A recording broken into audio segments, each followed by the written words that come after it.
Hello friends, welcome back to my new video. तो अभी जो ये चार्ट आप देख रहे हो निफ्टी 50 इंडेक्स का चार्ट है। ये जो टाइम फ्रेम है 15 मिनट का है। तो निफ्टी ने बहुत ही अच्छा रेंज के अंदर ओपनिंग किया था। यहाँ पे निफ्टी ने अच्छा रेंज के अंदर ओपनिंग किया, उसके बाद सस्टेन करने के बाद ब्रेकआउट दिया, फिर रिटेस्ट के बाद मार्केट ने अच्छा सा बाइंग दिया था। तो मैंने अपने टेलीग्राम में भेजा था कि मार्केट अगर इस लेवल के आसपास ब्रेकआउट देता है तो हमारा टारगेट जो होगा 24,700 के आसपास का हमारा टारगेट होगा। और मार्केट ने बहुत ही अच्छा रिटेस्ट लेने के बाद टारगेट को अचीव किया है। तो कल के लिए लेवल्स देख लेते हैं निफ्टी के अंदर कि हमारे लिए कल के लिए कौन कौन से लेवल्स हैं। तो उससे पहले अभी तक हमारे चैनल पे आप नए हो तो चैनल को सब्सक्राइब कर लेना, साथ में बेल आइकन प्रेस कर लेना। और हमारे टेलीग्राम और इंस्टाग्राम पे आप ज्वाइन नहीं हो तो ज्वाइन हो जाना, क्योंकि वहाँ पे अच्छे से ट्रेड हम जो भी हम टेलीग्राम पे ट्रेड देते हैं जेन्युइन हो जाता है। तो टेलीग्राम को ज्वाइन करना कंपलसरी है, ठीक है, आप ज्वाइन कर लीजिए। क्योंकि डे के अंदर मैं लाइव भी आता नहीं हूँ, तो अगर डे के अंदर कोई ट्रेड रहता है तो मैं टेलीग्राम पे ही सेंड कर देता हूँ, ठीक है।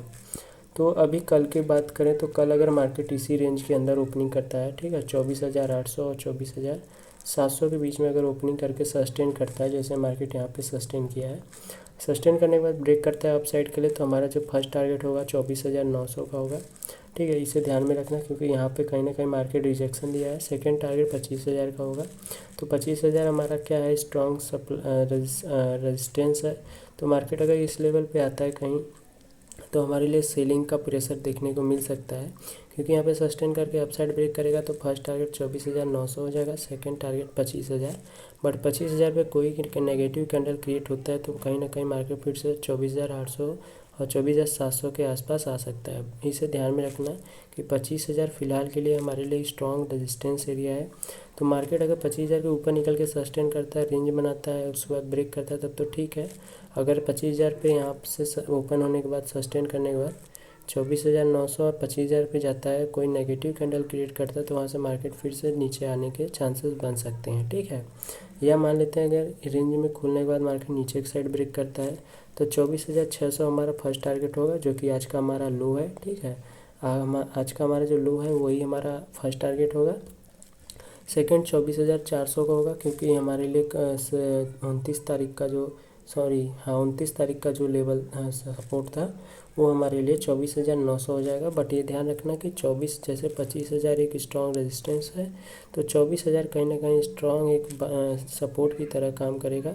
तो मार्केट अगर इस लेवल पे आता है तो कहीं ना कहीं सस्टेन करके फिर से 24,800 के लेवल पे मार्केट जा सकता है, ठीक है। अभी मान लेते हैं मार्केट गैप अप ओपन होता है तो हमारे लिए क्या टारगेट हो सकता है निफ्टी के अंदर।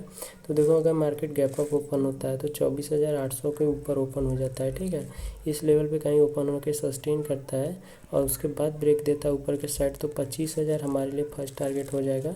बट ये ध्यान रखना कि अगर 25,000 पे जाता है मार्केट तो कहीं ना कहीं करेक्शन देखने को हमें मिल सकता है। बट उसके ऊपर सस्टेन कर जाता है, सस्टेन करने के बाद फिर से नेक्स्ट पीरियड में अगर ब्रेकआउट देता है तो 25,200 का हमारा सेकंड टारगेट देखने को मिल सकता है, ठीक है। फर्स्ट टारगेट हमारा 25,000, सेकंड टारगेट हमारा 25,200 रहेगा, ठीक है। इसे ध्यान में रखना। अगर गैप अप खुलने के बाद नीचे की साइड ब्रेक करता है तो 24,700 का जो लेवल है स्ट्रॉन्ग बाइंग हमारे लिए अभी के टाइम पे है, तो फर्स्ट टारगेट वो हो जाएगा 24,600, सेकेंड टारगेट हो जाएगा। बट ये ध्यान रखना कि इतना बड़ा बाइंग आएगा तो निफ्टी के अंदर कहीं ना कहीं 24,700 का जो लेवल है वो हमारे लिए स्ट्रॉन्ग बाइंग हो जाएगा। तो यहाँ पे स्ट्रॉन्ग बाइंग का मतलब हमारे लिए यहाँ से मार्केट अप मूव जा सकता है कहीं ना कहीं, ठीक है। अब मान लेते हैं गैप डाउन ओपन हो जाता है तो मार्केट उसके लिए हम क्या कर सकते हैं। तो मार्केट गैप डाउन जब ओपन होगा तो आप देखेंगे कि 24,700 का जो लेवल ये और 24,600 का जो ये लेवल है इसी बीच में ओपन हो सकता है। ओपन होने के बाद नीचे की साइड ब्रेक करता है सस्टेन करने के बाद।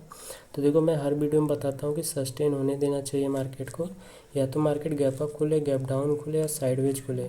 मार्केट को गैप अप में भी सस्टेन होने देना चाहिए, रेंज बना देना चाहिए, डाउन ट्रेंड में भी, गैप डाउन में भी आपको सस्टेन होने देना चाहिए। इससे क्या होता है कि बायर्स और सेलर्स की फाइट होती है, तो हमारे लिए एक अच्छा ट्रेड प्लान हो सकता है, ठीक है। तो मार्केट गैप डाउन खुलता है, सस्टेन करके नीचे की साइड ब्रेक करता है, तो फर्स्ट टारगेट हमारे लिए 24,400 होगा, ये हमारा फर्स्ट टारगेट होगा। उसके बाद यहाँ पे हमारे लिए एक स्ट्रॉन्ग सपोर्ट हो सकता है, तो डबल एस हो जाएगा हमारे लिए यहाँ पे स्ट्रॉन्ग सपोर्ट। तो यहाँ पे कोई बाइंग कैंडल बनता है तो हमारे लिए एक अच्छा मोमेंटम अपसाइड में देखने को मिल सकता है। क्यों? क्योंकि यहाँ पे आप देख पा रहे हो कि मार्केट के अंदर ये जो लेवल 24,400 स्ट्रॉन्ग बाइंग है, तो कहीं ना कहीं मार्केट यहाँ से मूव ऊपर की साइड दिया है।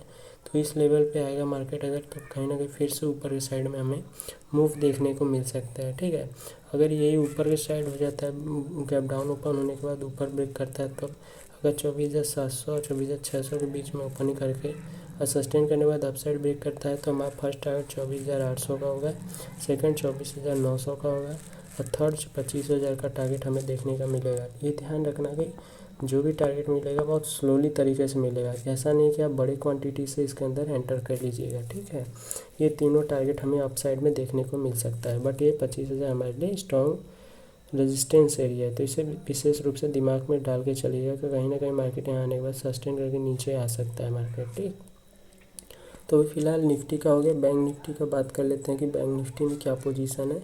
तो बैंक निफ्टी में आप देखोगे कि 45 मिनट के टाइम फ्रेम पे अभी क्या बन रहा है, आपको एक हमारे लिए रेजिस्टेंस क्रिएट हो रहा है इस लेवल के आसपास। तो आप देखोगे तो यहाँ पे हमारे लिए क्या हो रहा है, एक रेजिस्टेंस क्रिएट हो रहा है। तो मार्केट क्या किया, यहाँ से फॉल करके नीचे आता है, एक बार फिर गया, फिर नीचे आया, फिर गया, फिर नीचे आया, फिर यहाँ पे गया। अगर इसको कल के डेट में बाई अप साइड में ब्रेक करके अप मूव देता है रेंज को, तो ये जितना बड़ा कैंडल बना है यहाँ पे हमारे लिए एक अच्छा सा इस लेवल के आसपास कहीं ना कहीं हमारे लिए एक बाइंग देखने को मिल सकता है। तो हमारे लिए फर्स्ट टारगेट देख सकते हैं। ठीक है, 54,900 के आसपास का जो लेवल होगा हमारे लिए एक फर्स्ट टारगेट देखने को मिल सकता है। बस इस रेजिस्टेंस लेवल के ऊपर मार्केट आ जाए। ठीक है, जो रेजिस्टेंस आप देख रहे हो बैंक निफ्टी के अंदर, अगर इसके ऊपर मार्केट आके ओपनिंग करके सस्टेन कर देता है और रेंज बना के ब्रेकआउट देता है, तो 54,900 का जो लेवल हमारे लिए होगा, ये हमारे लिए फर्स्ट टारगेट होगा, देख सकते हैं आप। उसके बाद 55,200, क्योंकि यहाँ पे मार्केट ने रिजेक्शन दिया था, तो 55,200 हमारे लिए क्या होगा, स्ट्रॉन्ग रेजिस्टेंस एरिया होगा।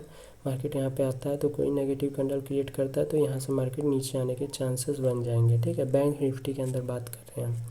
तो आई होप कि आपको वीडियो अच्छे तरीके से समझ में आ गई होगी। कोई भी दिक्कत होती है, जो चीज़ आपको ना समझ में आए, तो लाइव आता हूँ डेली 9 बजे, तो लाइव के अंदर क्वेश्चन कर सकते हो। बाकी इंस्टाग्राम का आईडी मैं दिया हूँ, वहाँ से आप एनी टाइम मेरे को क्वेश्चन कर सकते हो। काफ़ी लोग क्वेश्चन करते रहते हैं मेरे से, तो जो चीज़ें ना समझ में आए इंस्टाग्राम पे मेरे को कमेंट कर सकते हो या मैसेज कर सकते हो, मैं बता दूँगा वहाँ पे इंस्टेंट। ठीक है, तो आई होप सब कुछ अच्छे तरीके से समझ में आ गया होगा। तो मिलते हैं अपनी नेक्स्ट वीडियो में, तब तक के लिए धन्यवाद।